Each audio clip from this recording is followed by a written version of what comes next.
Steve Seymour here with the Investor Agent Podcast. I have Greg Davis. Greg, thanks for being on today. Glad to be here. So this podcast is all about transforming the human mindset from scarcity and lack to abundance and wealth. And this is a very special interview that I have today because for me, getting into real estate and having that whole world of the investor opportunity open up, Greg was a huge influence. I believe it was 2007, came to an investor meetup and met Greg at Ryan's Pub upstairs drinking some in the beers. back room. Yeah, exactly. And just want to thank him very much for not only being on today, but all the influence you've had on me and my career. So thank you, Greg. Well, it really goes back at you, Steve, because I wouldn't be where I'm at today, too, without people like you, and you in particular. You know, it's so cool to see where you've gone when you first came to that meeting to where you are now.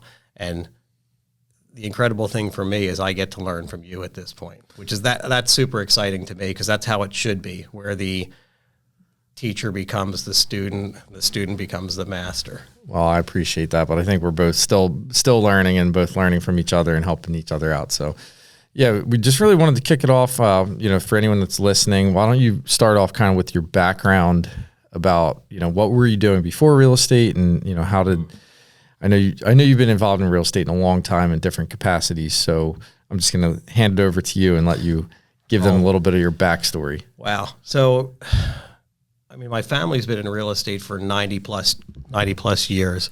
My great grandfather was a builder in Delaware County and also owned rental properties. So, that's kind of where things started. From there, his one son started a building supply company, which is well before the days of Home Depot, before Home Depot ever existed. So in the town, my great grandfather was a builder, had the building supplies with his one son. His other son then started a real estate company in Ridley Park, Delaware County, and really just kind of had the vision to take things from there. So my father and his uncle that owned the real estate company that started the brokerage in the 1960s, I grew up around him. So I was always around real estate. It was part of things I was hearing about, things I was learning about. And, my uncle was my father's uncle. I called him my uncle because, my father and his uncle were very close in age. They were more like brothers. And I grew up around him and I just learned a lot from him. So it was I had that immersion from a young age. Your environment, like you said, you grew Absolutely. Up in it. Yeah. And I just knew from a young age that I was supposed to be in real estate. I clearly remember it was middle school that I knew at some point I was going to be in real estate. Wow. That's wild. So I took a little diversion, as you know. Yeah. So I how it is when you're younger, you have ideas and thoughts, and sometimes you figure out they're right and sometimes you figure out they're not right. So I took a little detour. I went to college and the major that I had, I started off in the School of Business, and there were some things in that just weren't a fit for me. So I took a year off from college and I moved to Ocean City, New Jersey, and painted houses for a living and surfed. And there you go. Kept doing that part of the lifestyle. That's like the retirement goal, right? Well, yes, in reverse, right? I did a little bit early. Yeah. So I came out of college with a degree. You should probably be sitting down for this. Oh, okay. I actually have a degree from Penn State University that says leisure studies. It used to be recreation and parks. They changed it for one semester. All so right. I have a leisure studies degree. That's my technical degree. So I had this delusion that I was going to go into beach resort management because I was always entrepreneurial, and move down to Florida, get into beach resort management down there, and then start a peripheral business, running charters or renting jet skis or teaching surfing lessons. My goal is to just live on the beach and rent out boogie boards. Of course. So I had this goal, and of course the financial side of that didn't really work out, and moving from here down there didn't really work. So I tried to find a job in my career, really didn't find anything, and I got involved with environmental consulting and remediation, and I got started in that in 1992. I guess it was. Accidentally got into the business. From there, I worked for a couple different companies. I had my own environmental consulting and remediation company for a few years. Really didn't like the business, was trying to get out. And then a company I worked for, after I had sold the assets off of my business, asked me to come back on a part-time basis. I kind of fought it. Ended up coming back on my part-time basis, which turned into full-time. And I grew that company from $2.5 million in revenue up to $6 million. I gave notice that I was going to go into real estate because this real estate thing was always in me. When in 2003, I took the licensing classes and got my real estate license in 2003. I was going to go into traditional real estate, and my youngest child was born. She came along a couple months early, so she was in the NICU for a couple months, and I wasn't sure whether there was going to be some health issues. The company I was working for was negotiating to keep me, because I had built them to $6 million at that point. And so they threw some crazy number at me, and I just took the safe fallback position and stayed in the environmental consulting and remediation business for another number of years. But in 2004, I had my real estate license. I bought my first rental property, and that's kind of where it started. That's where it started back up. Yes, exactly. So you couldn't really run away from all that influence that you had at a younger age, where it came back around. And now fast forward in 2022, coming into 2023, you finally, I know you said the other day, you finally feel like you're in the right field, and it's a big thing for you to be able to say that. 100%. Where a lot of people don't feel that way. Well, I spent 20 years in a business that I couldn't stand, and I was great at it. I mean, I was really good at it. Yep. I made a lot of money. I grew that company to 11 million and to a transfer to sale. But I just couldn't stand the business. I tried to buy that company 4 or 5 times, and just didn't. And I'm glad I didn't. Real estate is really, like I said, I knew from a young age that's where I belonged. And the investing side I'm passionate about, and the traditional agency side I like as well. There's so much value you can bring to somebody's life in real estate.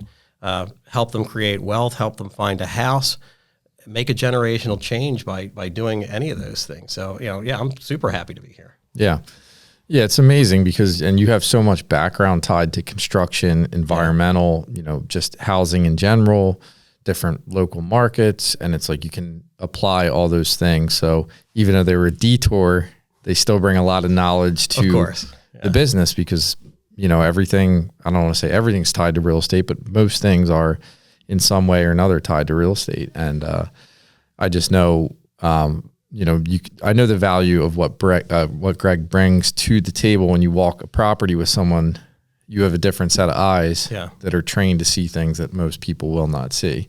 Just for example, like an underground oil tank, or something, not that you could see it, but you'd see a fill or something could indicate it, the right? Evidence of it, yeah. And then, or asbestos or something like that. Sure. And I know you're not going to, you probably don't want to cross the line in terms of what your professional license, what you're representing there, but Correct. Just having that knowledge walking through with someone is very helpful. And then one thing I want to highlight, and I want to ask you, volley back to you, is just you really opened my eyes up to investing.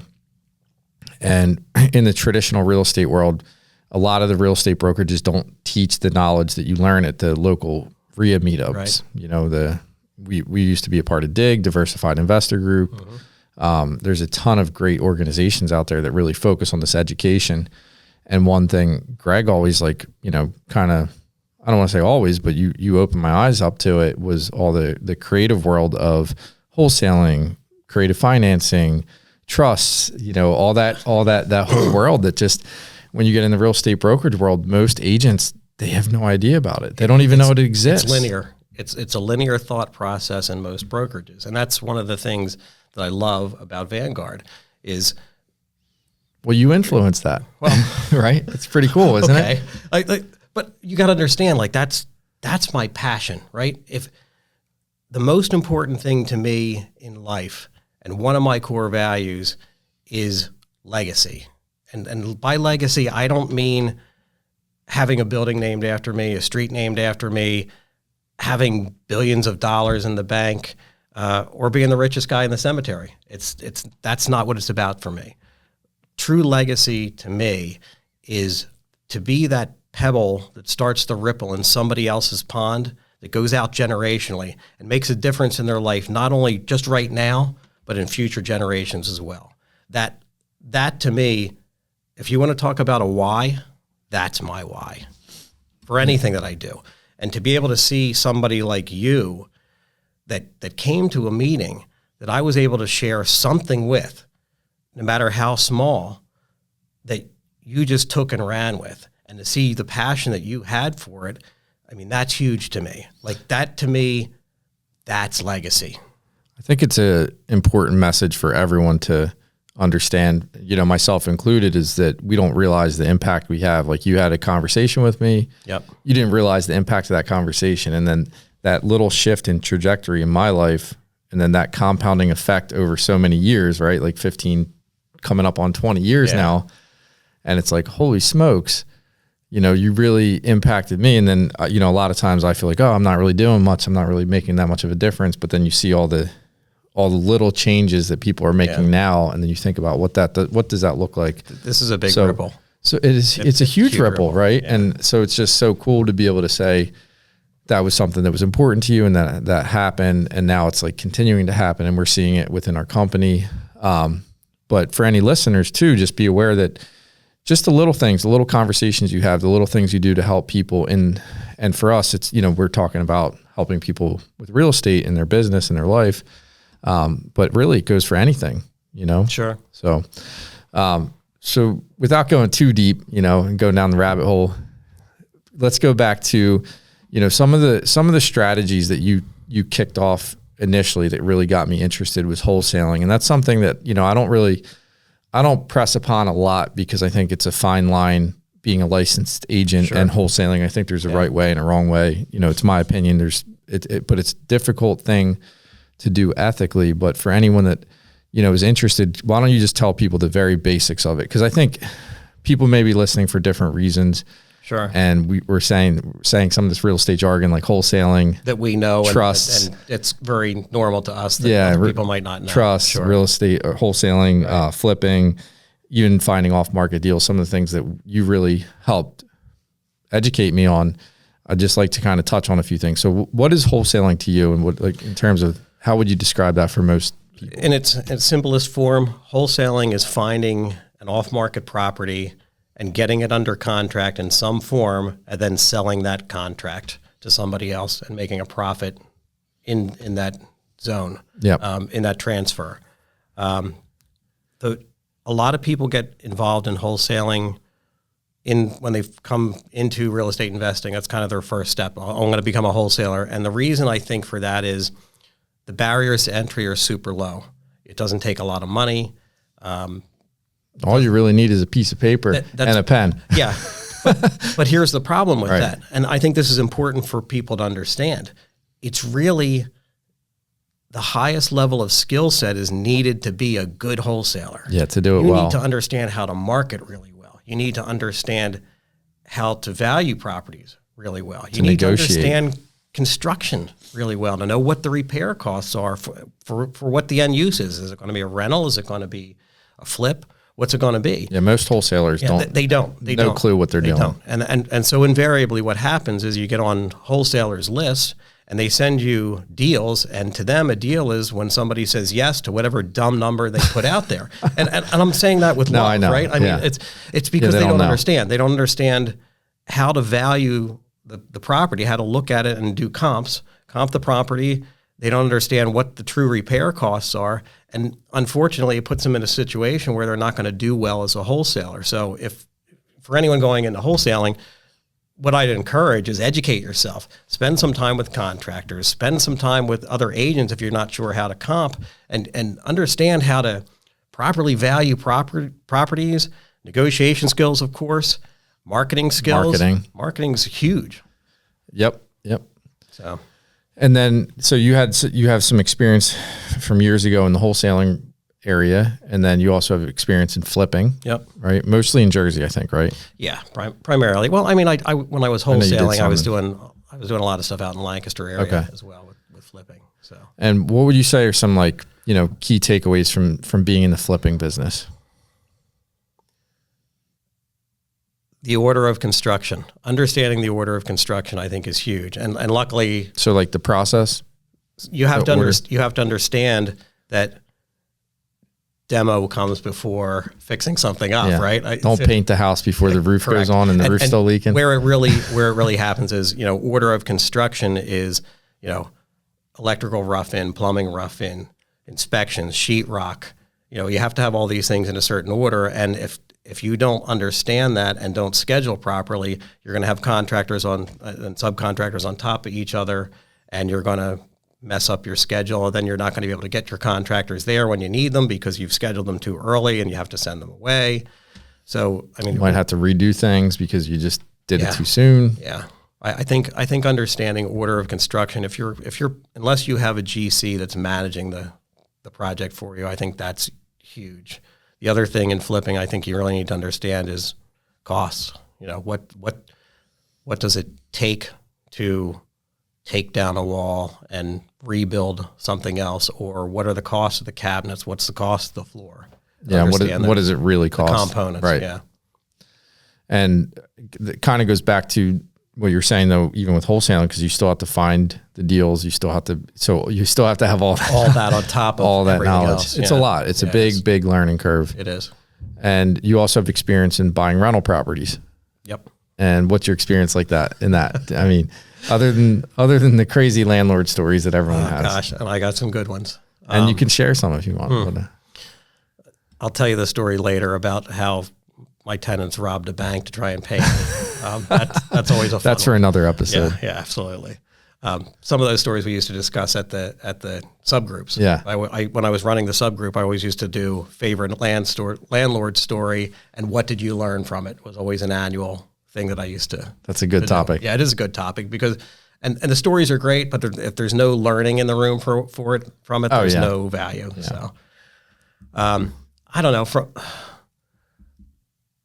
Buying rental properties, it's kind of the same as anything else. You got to know the value. You got to know what the market rents are. Knowing how to screen tenants is a learned skill, and super important because that's really what's going to help you protect it or not. And my preference when I rehabbed any type of rental that I bought was to repair it a little bit above what the level of a normal rental in the area would be, because I was always looking for a tenant that would stay longer and take better care of the place. And did it work out 100% of the time? No. But on average, I did get better tenants. I mean, I had a good run where I had my average tenancy was 7 years across the platform. That's really good. So it eliminates the turnover cost. Yeah, because that's one of your biggest expenses is turnover. Yeah. And then how about on the management end? Did you do some of the management yourself? Yeah, so if you're going to go into the business, I definitely recommend that you self-manage at first because that's the only way you're going to learn it. But you have to understand enough about yourself to know where you're good and where you're not. And, I tend to try and avoid conflict. So I'm more giving, I guess, than maybe I should be. Yeah. I see that a lot with landlords. They're like, because it's the human aspect and you feel bad, and the tenants they've always got a good story. But do you want the fix for that? What's that? So the fix that I learned from me and how I operate was I have a management company that I own. Yeah. That my wife's a partner in. Okay. So when somebody would ask me, can we paint the walls lime green with, brown dots on it, I would go, man, I don't know. Let me go talk to the owners. Let me go check with my partner. Right. And then, well, I wouldn't say my partner. The owners. I don't want people to know that I own the properties. Yeah. You're just the property manager. It's a personal preference. Right.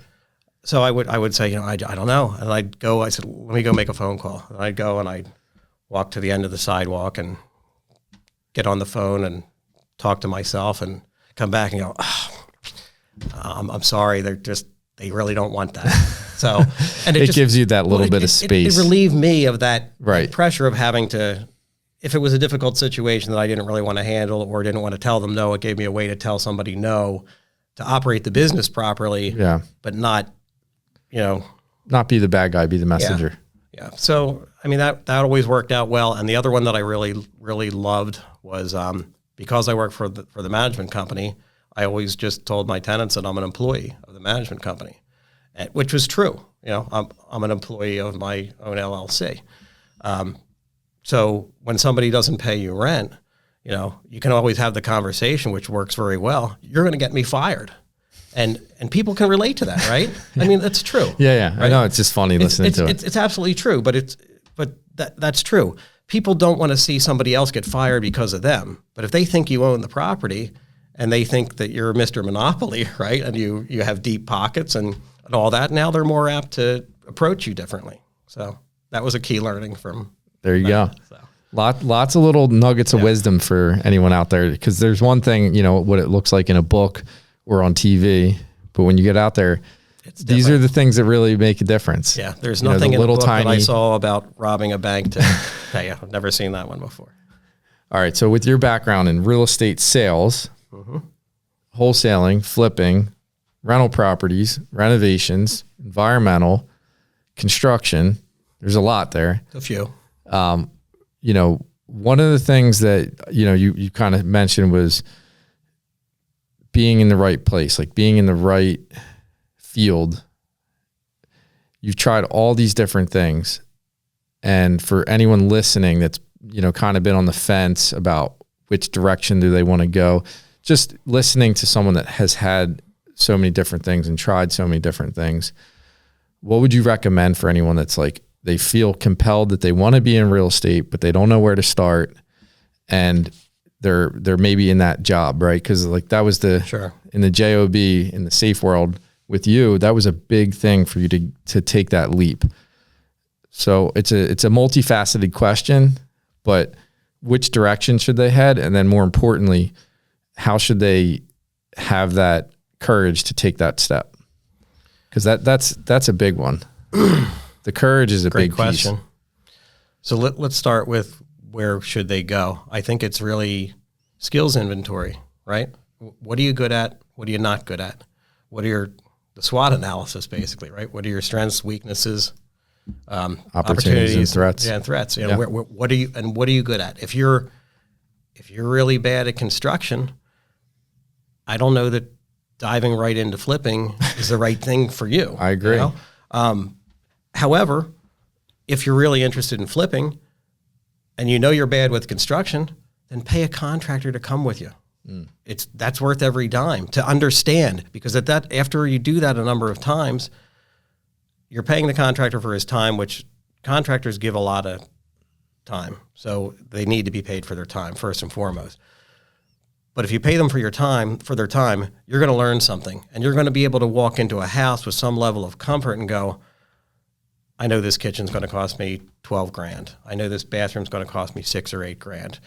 Just by having those conversations with the contractors, and you're going to do better in your estimating. So I guess that's, take a skills inventory to figure out what you're good at. Yeah. I mean, if you're good at marketing, then maybe wholesaling's a good way to go. But if you're weak in negotiation, then maybe you do the marketing and you bring on a VA to do the So what I'm hearing is figure out what you're really good at, figure out what piece of the business that matches up with, and then maybe either partner with someone or find out ways to complement your strengths with someone else's strengths. I think the local, and I'm not saying definitely partner, but maybe that's just working with someone or hiring someone, or hire somebody, partner with them, or even just get education. I mean, go to the local RIAs. I mean, they're out there. The meetups, the RIAs. I mean, that's how I got started, right? That's how I got started. That's how I really learned things that I didn't know and wasn't exposed to. And just surrounding yourself with people that are already doing it. That's right. Ask the questions. Yeah. So. And then what about for someone that's like, they know they want to be in real estate, they have the 9 to 5, and maybe they have kids, maybe they have, a mortgage payment, maybe they have all these fears around that. And it's like, because it takes a leap of faith. It does. And you're going to walk away from that steady W-2. And I know it's not easy for anyone. But something came up inside you where it was like, I got to take the leap because I've been in this for too long. when I say been in it, being in the field that you're really good at and you make really good money at, but it's not your passion. It's not what you love. Yeah. Not many people do that. Most people just stay put. So I'm trying to, pinpoint what was it in you that gave you that initial, I don't even want to say initial, but that it's really courage and, taking action in the face of fear. So my initial was 20 years. I mean, really, right? Yeah. I mean, a good friend of mine, a college roommate, had an interesting comment.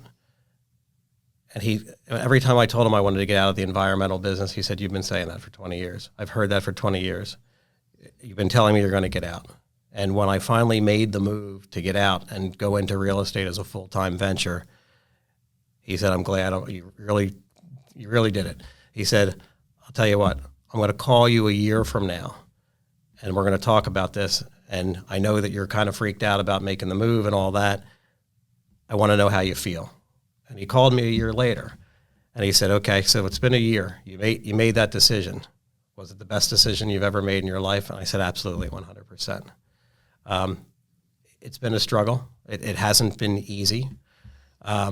It took me a long time to get through that. I mean, I was making very good money where I was, and had some other opportunities too. When you have a family, you make decisions very differently. I absolutely would have gone into real estate full time in 2004 had it not been for my daughter coming along. Yeah, I get it. I mean, it's very normal to say, look, I got to take the safer route. But I commend you for taking, I don't want to say the risky route, but the route that's more true to yourself, right? Because it's kind of like you sell out on yourself a little bit every time you don't do what you really want. And I think that is key. And just hearing you say, like, I know I'm in the right business. No, it's not easy.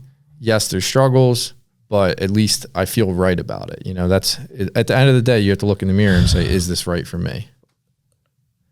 And it's not easy to answer, but I was there for 20 years. Yeah. I wasn't happy. I'm not getting any younger. I know that's where I've belonged since I was a kid. And I just had to finally just do it on faith, make a plan and do it on faith. I guess if I'm going to be logical about it, I would encourage anybody that's going to make that switch. If you're going to go into real estate, have a year's worth of expenses put to the side. I mean, that's your safety net, or two. Yeah. That's really the hard break for me was the level of money I was making doing what I was doing and hating what I was doing, but also knowing I'm getting older, and if I don't make this decision now, I'll probably never make it. And then the check that I'm going to write to regret at the end of my life is going to be much larger than I really wanted it to. And I think that's key right there. Just knowing that at the end of your life, you would have regretted not doing it, not 100%. Taking that leap of faith. And what I really heard was faith over fear. Mm-hmm. Just just believing in yourself and that it's going to work out and taking that leap. So, for anyone that's out there that's listening, that's in that job, that really they know there's something else out there. They've been pulled, they've been called to real estate, but they keep putting it down. Everyone around them is telling them, okay, when are you going to do that? When are you going to do that? And you just keep putting it off. I wanted to pull this out of Greg because I think it can really transform what I just said at the beginning, transform the human mindset from, scarcity and lack, which is I'm not going to have enough. I'm not going to have enough. It's not going to work out, to abundance and wealth, which is taking that leap of faith and really trusting in yourself and knowing that this business creates more millionaires than any other business, in the United States. Yeah. And if we can do it, you can do it. That was a big thing for me. I knew I was going to take a step back from, financially, from an income standpoint, but I know it's temporarily. But that's my big point. Short term. I knew that was short term. Little drop. I know that the possibility and the reality is that I'll up my game to another level where I'll just laugh at what I was doing before. Yeah. And you said that with so much confidence that I could just feel it. He's like, I know, 100%. I know it's going to happen. 100%. And it takes a while to build that up, to get to that point. But again, we're not saying that real estate's easy and it's all, but the there's a lot of challenges. Market's changing. I think there's more opportunity out there than there was. And that was part of it for me. I'm passionate about the investing side, and the way the market was so crazy, to try and step off and find those off-market deals. And not to say it can't be done. There's plenty of people doing it. Yeah. There's plenty of people doing it. You can do it in any market. But for me personally, I sat on the curb for a while. I stopped the investing stuff. I stopped buying flips. I stopped buying rentals. I just kind of sat and watched. And market's shifting now. I think there's opportunity in traditional retail real estate, and I think there's opportunity in investing right now. I agree. I think there's going to be more opportunity coming down the pike too. Agreed. I'm looking forward to it. I'm actually excited about it. So Greg, for anyone out there listening that, might want to work with you, what are some of the areas that you cover and how can you potentially help them? Chester and Delaware County is really my home court, but I'm super familiar with New Jersey. Where in New Jersey? Burlington County, Camden County, Gloucester County, and the coastal areas. So Atlantic County, Cape May County. All your surfing days. Yeah. Greg's really a surfer, and he just happens to have his real estate license. And it's not days. It's still current. So I've been surfing since I was 6 years old, and I'm not stopping until I die. There you go. I love that. So yes, the coastal areas. New Jersey. That's definitely faith over fear. Getting out there. I am super familiar with the coastal areas, and I'll take any excuse to be down there. So and I'll always do a wave check when I'm down there too. And do you work mainly with home buyers, home sellers, or do you work with investors? Both. I'll work with anybody that is a fit. And I know that sounds kind of odd. But we all have our specialties. I mean, if who I appreciate working with is somebody that appreciates what I bring to the table. We talked about, I'm not your typical agent. I build houses ground up. I walk into a house, I see things that other people don't see. I see things sometimes that home inspectors don't see. First rental property I bought, the home inspector missed the fact that the heat exchanger and the gas-fired forced air hot air heater was cracked. I caught it. Thankfully, I did, because I could have had a situation where I had carbon monoxide going in with tenants in the property. That's a big environmental issue. It's a safety issue. Health hazard, yeah. So in any case, I appreciate working with people that appreciate somebody that has those skills and can give them honest answers on a property. And I'm not. Yeah, if you want someone that's going to sugarcoat stuff and make you feel good, not the guy. No. But if you want some real practical knowledge and understanding construction, understanding how to evaluate properties in terms of comping them correctly, valuations, I would say Greg's more on the analytical side than the touchy-feely side. I'm definitely more analytical than I am emotional. Emotional thought process is not one of my strong suits. And that's okay. Like you said, you took the skills, you know your skills now, where a lot of people try to be something they're not, and you just focus on what you're good at. And you'll attract the right clients for that reason. I think you find in this business there's a lot of agents out there because the barriers to entry to becoming an agent are relatively low. There's not a ton of practitioners out there. And that's not really, I'm not trying to knock anybody. It's just that there's a lot of people, I think, in this business that get into this business with this false pretense, and it's work, and you have to understand things. It's no different than stepping into wholesaling, right? On the agent side of the business, there's a lot of things you got to know. Yep. That's there is. Yeah, absolutely. To be good at it. Yeah. All right. Well, Greg, thanks for being on. Any last words of wisdom for anyone out there looking to invest or get into real estate? Yeah. If you think you're going to get into real estate as an agent or investment, my advice would be not to take 20 years to figure it out. My advice to you would be to come up with a plan and do it. I've been passionate about real estate since a young age, and it took me that long to really make the move and do it. So I encourage you not to waste that time. If you want to do it, get involved. Get involved. Find the resources. Talk to the people. Talk to you. Reach out to either one of us. We're at least happy to point you in the right direction. 100%. Greg, thank you so much. Thank you for everything you've done for me. And thank you for everything you've today, done for me. being on here. Hopefully you guys found this to be valuable and take some information. But what he said at the end, don't wait. Yeah. If you're going to do this, do it now. Do it now. Money loves speed. Love it. Okay. All right. Farewell. Happy New Year. We'll see you next year.